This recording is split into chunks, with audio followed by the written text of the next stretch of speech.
Mes frères, mes sœurs, shalom. Je suis dans la joie d'être encore dans votre maison. Je suis dans la joie de partager ce moment avec vous et que le nom du Seigneur soit glorifié. Je pense que vous aviez passé un agréable dimanche et vous avez passé de beaux cultes, des bons, que le Seigneur soit glorifié. Si vous n'avez pas fait, voici le moment où nous allons encore partager. Ou si vous l'aviez fait, demeurez et restez branchés pour que nous partagions ensemble ce message. Prions. Cher Saint-Esprit, je te recommande ce moment. Je prie que tu te révèles en nous. Je prie que tu te manifestes en nous. Je prie que tu nous amènes dans ces grands voyages que tu nous as appelés afin que nous arrivions à bon port. Merci pour ton accompagnement. Merci pour ta présence et merci pour ta manifestation. Que la gloire et l'honneur te reviennent. Je prie Jésus et je dis Amen.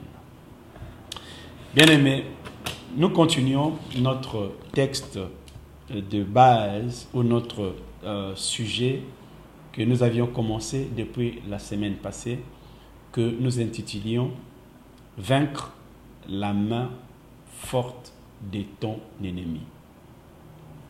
Et sans plus tarder, nous allons prendre notre texte de base qui nous ouvre la pensée dans le livre de la Genèse, chapitre 31, Genèse 31, verset 29. Ma main est assez forte pour vous faire du mal, mais le Dieu de votre Père m'a dit hier, garde-toi de parler à Jacob ni en bien ni en mal. Je reprends le texte. Ma main est assez forte pour vous faire du mal. Ma main est assez forte pour vous faire du mal. C'est un langage, c'est une expression, c'est une parole qu'a fait sortir un homme qui s'appelait Laban. En un mot, je veux revenir, parce que nous parlons dans notre thématique, nous parlons dans les séries de La vie est un champ de bataille. Alors, il faut, bien aimé, que nous puissions nous battre pour que nous arrivions à gagner ou à remporter la victoire. N'oubliez pas que Jésus a parlé dans le livre des Apocalypses en disant que à celui qui vaincra, je lui donnerai. À celui qui vaincra, il vivra, il sera. Donc, il y a une chose qui est là, ça dit que certainement, tu ne vas pas vaincre ou certainement, tu vas vaincre. C'est pourquoi je viens, bien-aimé, t'exhorter, je viens t'encourager, je viens te parler de ce message pour que le Seigneur se manifeste dans ta vie. Shalom. Laban parle à Jacob. Il dit, ma main est assez forte pour te faire du mal. Qui est Laban? Dans ce texte, Laban, il fut l'oncle d'un grand patriarche qui s'appelait Jacob. Jacob est le fils d'Isaac et Isaac est le fils d'Abraham. Isaac a béni Jacob à la place qu'il devrait bénir Ésaü. Nous connaissons l'histoire, ou bien je reviens pour ceux qui ne connaissent pas trop. Et voilà comment Ésaü cherche à faire du mal à Jacob, son frère. Et sa maman propose à son fils d'aller s'exiler dans la famille de son grand frère, là où elle est née, là où elle a grandi, là où elle a vécu, là où elle a passé toute sa jeunesse. Mais la chose qui m'intéresse, c'est la vie de Laban. Jacob arrive chez Laban. Jacob voit un bon accueil. Jacob voit une bonne visitation de la part de son oncle. Mais quand l'Éternel commençait à bénir Jacob, malgré ses bénédictions ont été vraiment avec beaucoup de difficultés, je veux revenir un jour, mais au verset 1 de ce chapitre 31, la Bible nous fait comprendre que Jacob a remarqué quelque chose qui n'était pas bien. La Bible dit: Jacob entendit les propos des fils de Laban qui disaient: Jacob a pris tout ce qui était à notre père, et c'est avec le bien de notre père qui s'est acquis toute cette richesse. Il est devenu très riche. Mais en étant très riche, les fils ou les frères de Laban crurent que Jacob avait bénéficié de biens de leur frère. Mais or, ils ne savaient pas que leur frère, leur père, avait une autre nature. Peut-être qu'ils le savaient, nous allons le découvrir tout à l'heure. Qui est Laban? Laban, c'est un ennemi. Au départ, il n'était peut-être pas ennemi, mais il est devenu ennemi parce qu'il a vu ce que Dieu a fait dans la vie de Jacob. Mais le problème qui m'intéresse, c'est la façon que cet homme a réagi auprès de Jacob. Il dit à Jacob: ma main est assez forte pour te faire du mal. Quand il parle de ma main, il ne parle pas de la main physique. Il ne parle pas de la main naturelle. Il ne parle pas de se battre avec Jacob. Mais il parle d'une autre bataille. Il veut montrer à Jacob que je peux te vaincre dans une autre bataille, dans un autre terrain que tu ignores. Pourquoi je le dis? Il dit: ma main est assez forte. Je vais revenir un peu en arrière au verset 22. Le troisième jour, on annonça à Laban que Jacob s'était enfui. Il prit avec lui ses frères, le poursuivit 7 jours de marche et le teignit, alléluia, à la montagne de Galade. Le verset 24, c'est ce qui m'intéresse. Mais Dieu apparut la nuit en songe à Laban, l'araméen, et lui dit: garde-toi de parler en Jacob ni en bien ni en mal. Dieu apparut à Laban la nuit en songe. Ça veut dire que si Dieu était apparu à Laban la nuit, ça veut dire que Dieu connaissait qui était Laban. Dieu savait que cet homme n'a pas seulement la capacité à la force physique de faire du mal à Jacob, mais il a aussi la capacité spirituelle de faire du mal à Jacob. Bien-aimés, il y a beaucoup de choses qui nous arrivent. Il y a beaucoup de choses qui arrivent aux enfants de Dieu. Il y a beaucoup de choses qui arrivent à ceux qui ne prient pas. Ils peuvent voir que bon, c'est normal.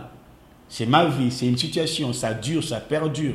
Je cherche, je ne trouve pas. Mais derrière, il y a une force qui agit. Derrière, il y a une puissance. Derrière, il y a une capacité qui travaille. Si Dieu a dit à Laban de ne pas faire du mal à Jacob, ni en bien, plutôt de ne pas parler à Jacob, ni en bien, ni en mal. Cela veut dire que Laban utilisait certains pouvoirs. Laban utilisait certaines capacités. Qui est Laban? Je reviens. Si je retourne un peu en arrière de cette histoire, nous pouvons voir l'histoire de cet homme qui commence dans le chapitre 24. Exode au chapitre 24. Abraham était vieux avancé en âge, et l'Éternel avait béni Abraham en toutes choses. Abraham dit à son serviteur le plus ancien de sa maison, l'intendant de tous ses biens, mais je t'ai pris ta main sous ma cuisse, et je te ferai jurer par l'Éternel, le Dieu du ciel et le Dieu de la terre, de ne pas prendre pour mon fils une femme parmi les filles de Cananéennes au milieu duquel j'habite, mais d'aller dans mon pays, dans ma patrie, prendre une femme pour mon fils Isaac. Là, nous revenons un peu en arrière. Dieu bénit Abraham. Mais Abraham veut que son fils se marie. Mais dans le pays où Abraham habitait, il y avait aussi des belles femmes. Mais c'était des Cananéennes, des étrangères.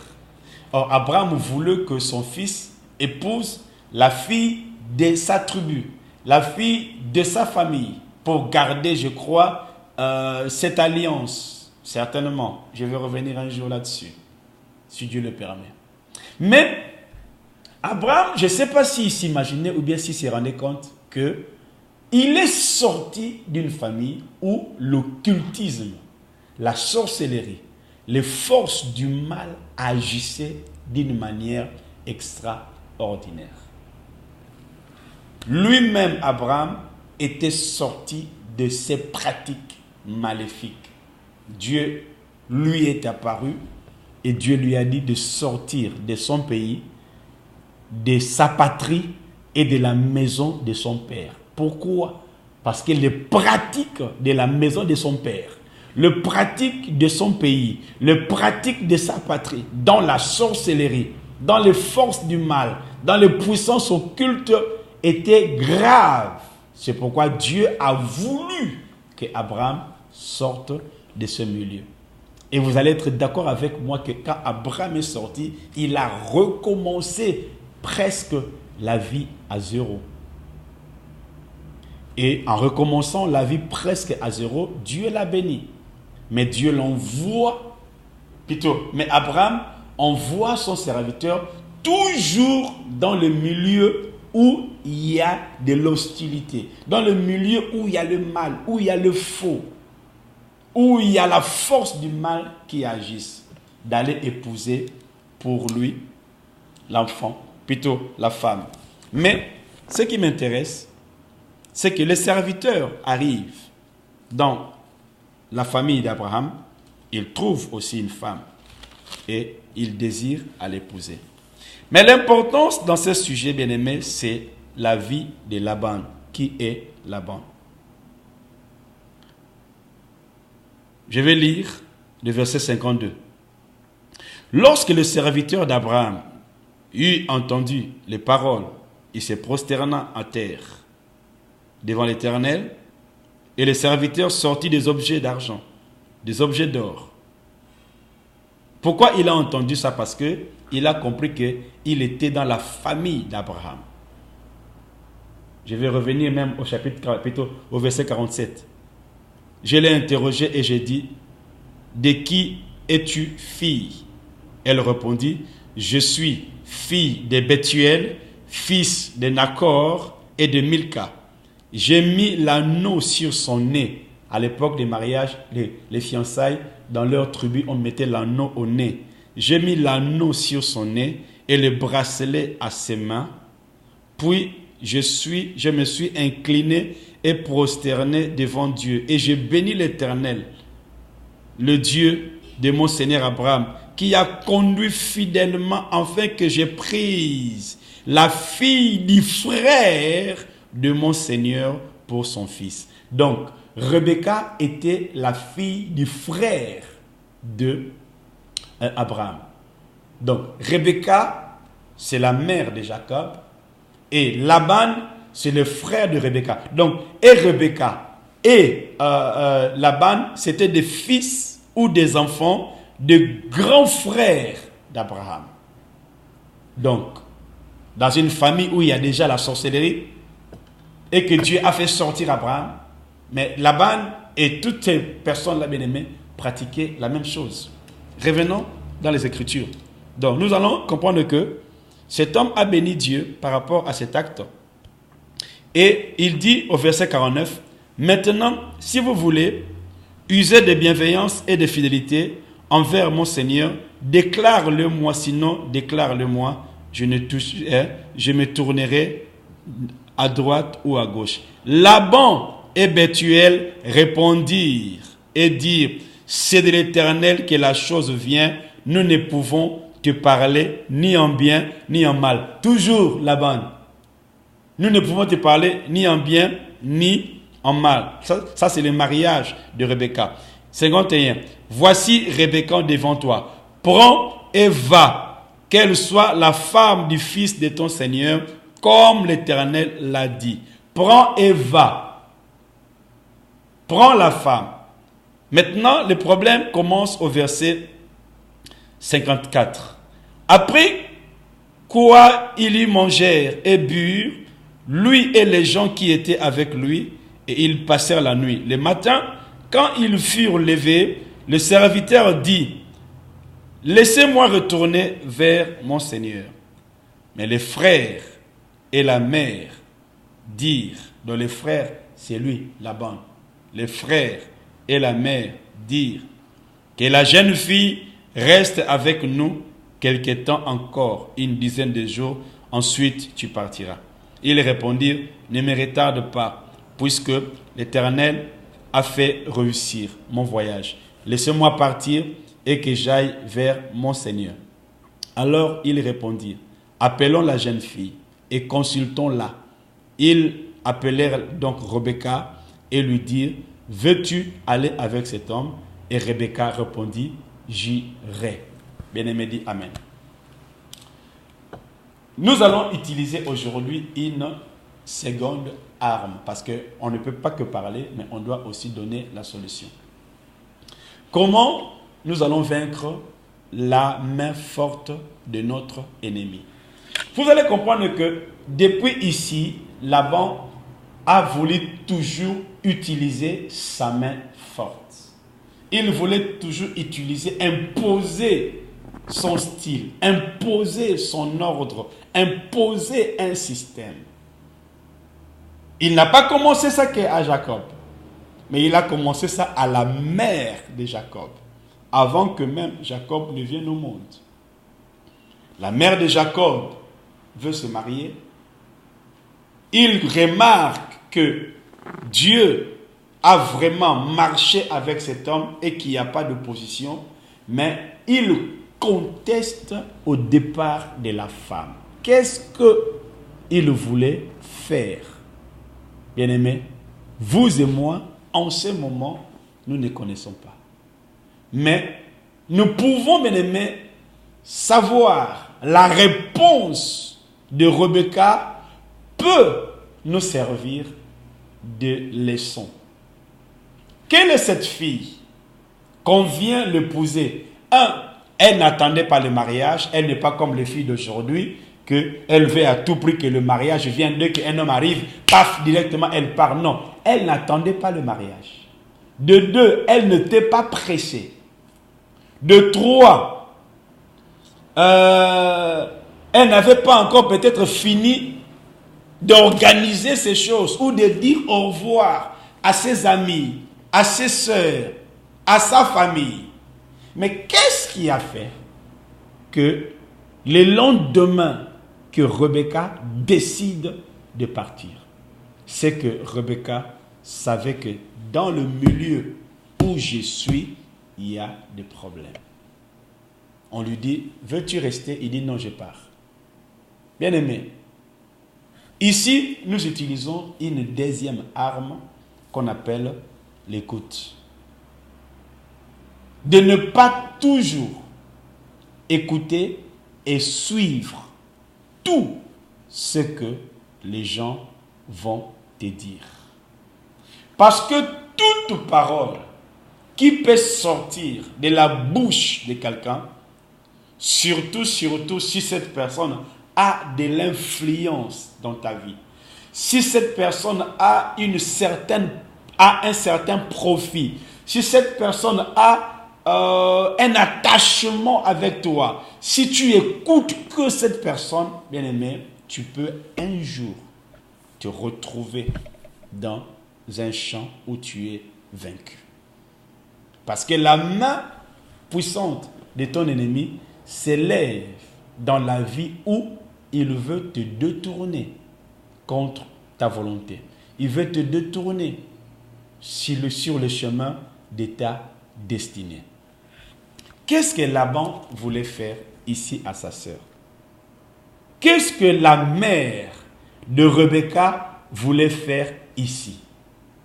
Bien aimé, vous allez vous rendre compte que, et si je vais un peu décaler mon message, et c'est la même chose que Rachel était morte dans ses problèmes.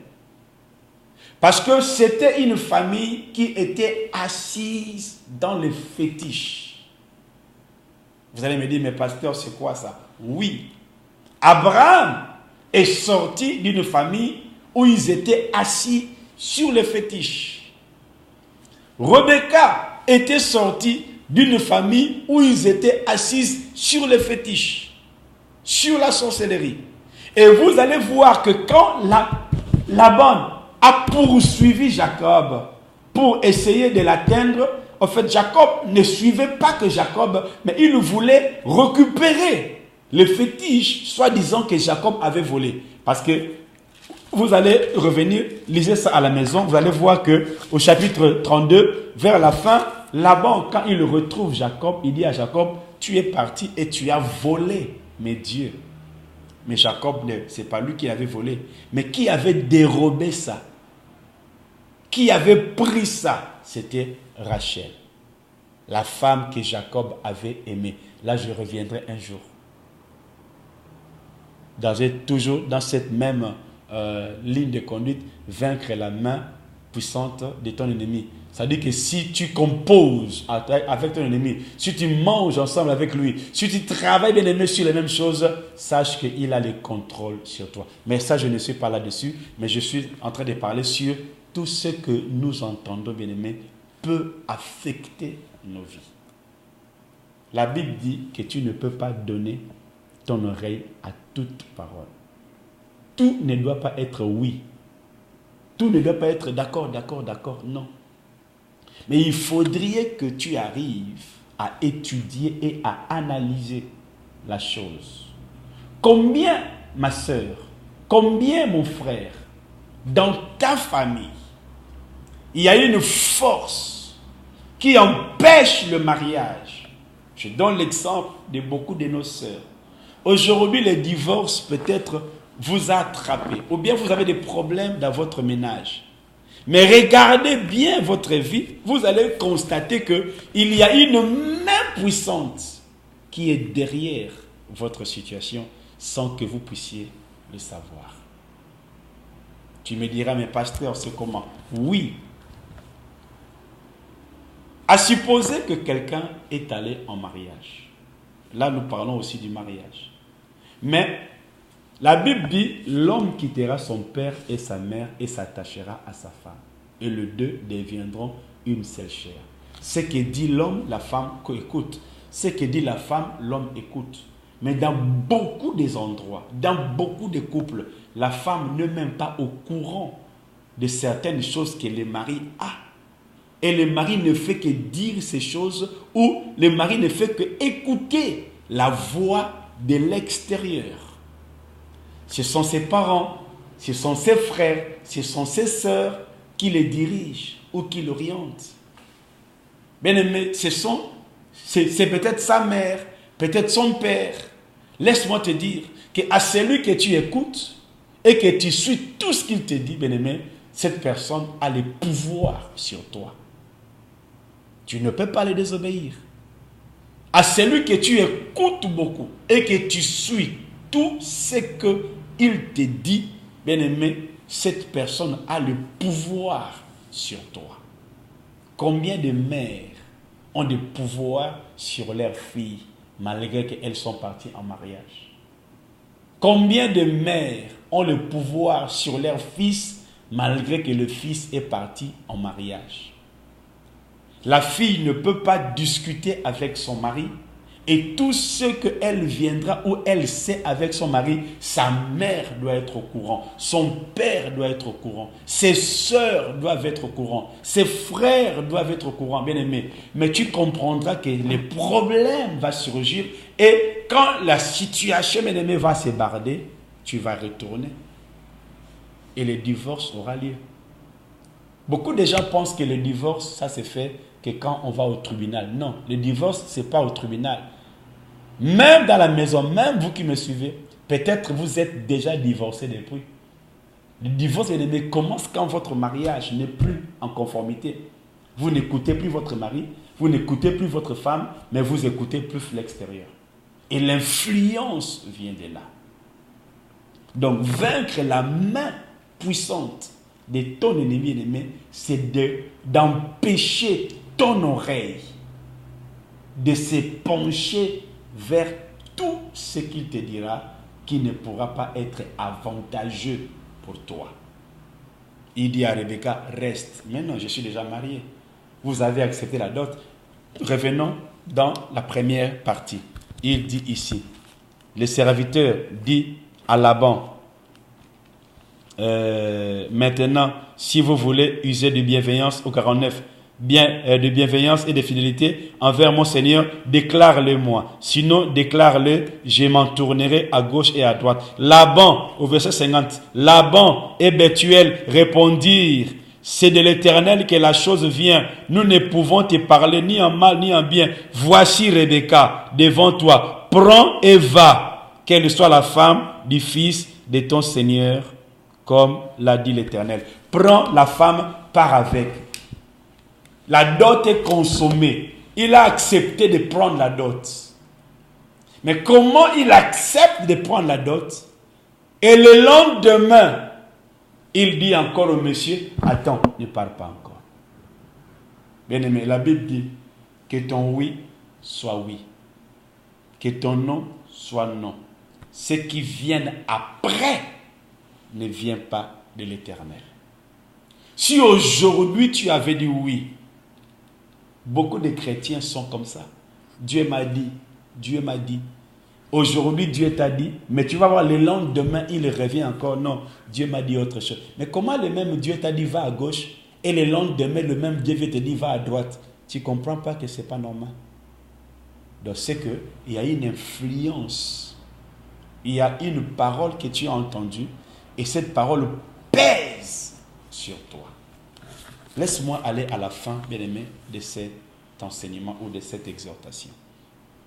Jésus a eu ce problème devant Pierre. Un corps, Pierre, mais il était secoué par deux esprits. Jésus pose la question aux disciples. Qu'est-ce que les gens disent de moi? Les disciples disent, les autres disent, tu es Élie. Les autres disent, tu es l'un des prophètes. Les autres disent, tu es Jérémie. Et il dit, et vous, que dites-vous que je suis? La Bible dit, Pierre prend la parole et dit, tu es le Christ, le Fils de Dieu qui doit venir. Jésus dit à Pierre, ce n'est ni la chair, ni le sang qui t'ont révélé ces choses. Donc, quand j'entends seulement cette phrase, je comprends que derrière toute action, bien aimé, retiens cette phrase, derrière toute action, il y a un esprit qui est derrière. Soit c'est l'esprit de Dieu, soit c'est l'esprit du mal.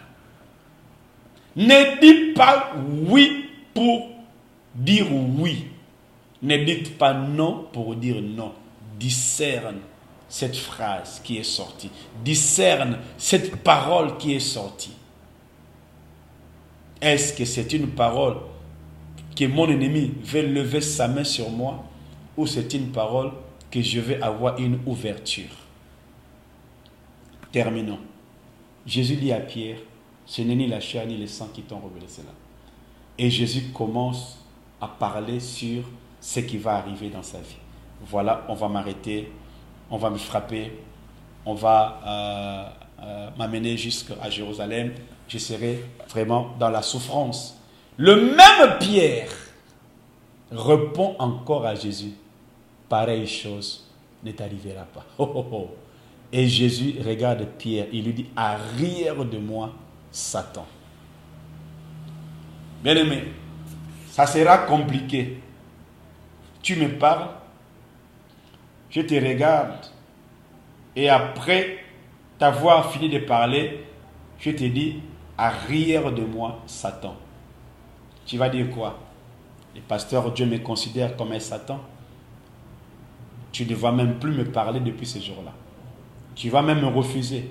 Mais tu oublies que j'ai remarqué et j'ai compris que la parole qui est sortie de ta bouche ne vient pas du trône de Dieu, mais ça vient du trône de Satan.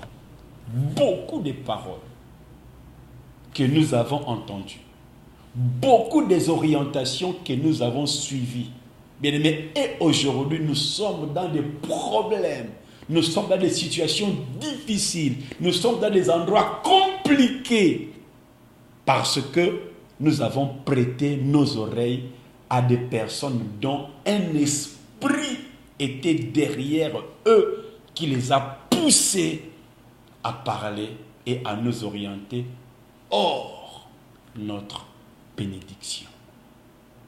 Le voyage est long. Combien, ma sœur, tu as écouté tes amis au lieu d'écouter Dieu? Aujourd'hui, la parole de Dieu est transformée au conseil des copines. Aujourd'hui, la parole de Dieu est transformée au film. Tu regardes les films télévisés ou des séries télévisées et tu veux te comparer, tu veux comparer ta vie par rapport à cela. Tu veux gaspiller ton mariage, tu veux gaspiller ton travail, tu veux fuir quelque chose parce que tu as entendu une parole, parce que tu as vu quelque chose qui ne t'a pas plu. Or, tu oublies, bien aimé, que en écoutant, il y a beaucoup de choses qui peuvent arriver. Jésus te parle aujourd'hui. Qui tu donnes ton oreille? Qui te parle? Je ne suis pas contre aux aînés, aux pères, aux grands, aux sages de nous parler. Mais même un sage, même un père, même un prophète, même un pasteur, même qui que ce soit, l'ennemi peut utiliser aussi sa bouche. Quelqu'un me dira, non, jamais, pas moi. Mais si Pierre, l'ennemi a utilisé sa bouche, si la fille qui parlait à Paul, l'ennemi avait utilisé sa bouche, bien aimé, beaucoup de choses. Soyons prudents. Donc, première arme qu'on a parlé hier, c'était de fuir. Deuxième arme qu'on parle d'aujourd'hui, c'est d'éviter de donner ton oreille à n'importe qui. Quand tu écoutes, discerner cette parole. Cette personne, ce qu'il m'a dit, quel esprit qui l'anime.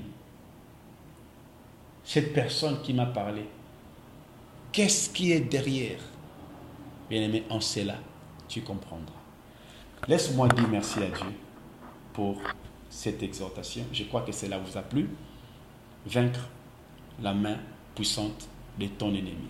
Comment tu le vaincras aujourd'hui? C'est de ne plus donner ton oreille comme Rebecca l'a fait.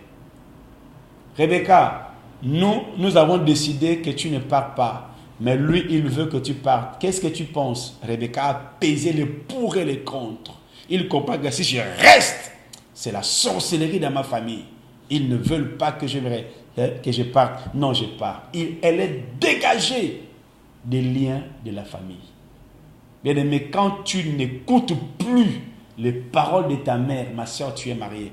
Tu n'écoutes plus les paroles de ta mère, mon frère, tu es marié. Tu es dégagé du lien de célibat qui t'enchaîne. Tu n'écoutes plus les paroles de tes sœurs. Ma soeur, tu es mariée contre ton mari. Tu n'écoutes plus les paroles de tes sœurs, mon frère, contre ta femme. Tu es dégagé de ces liens de célibat.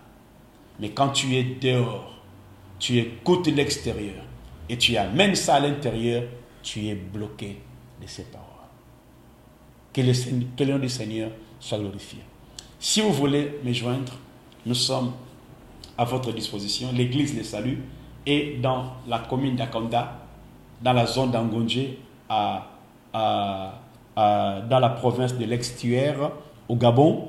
Et nous répondons au numéro 00241 06 06 20 84. Écrivez-nous si vous voulez, même sur WhatsApp, nous pouvons vous répondre. Et nous sommes là disponibles pour vous apporter encore un plus dans la joie du Seigneur. Merci pour ce moment. Je crois que vous avez été énormément bénis et que le nom du Seigneur vous soit favorable. On se retrouve à la fois prochaine dans une autre série de La vie est un champ de bataille et nous allons prendre un autre thème. Mais là, nous continuons encore dans le thème de vaincre la main de ton ennemi. Ça, c'est la deuxième partie. Mais nous allons entrer peut-être un jour, toujours dans notre grande série de la vie est un champ de bataille. Et nous allons développer un autre thème. Que Dieu vous bénisse. Merci pour tous ces frères et sœurs qui m'encouragent de loin comme de près et qui soutiennent notre ministère et notre église, le salut. Que Dieu vous bénisse. On se retrouve à la prochaine. Shalom.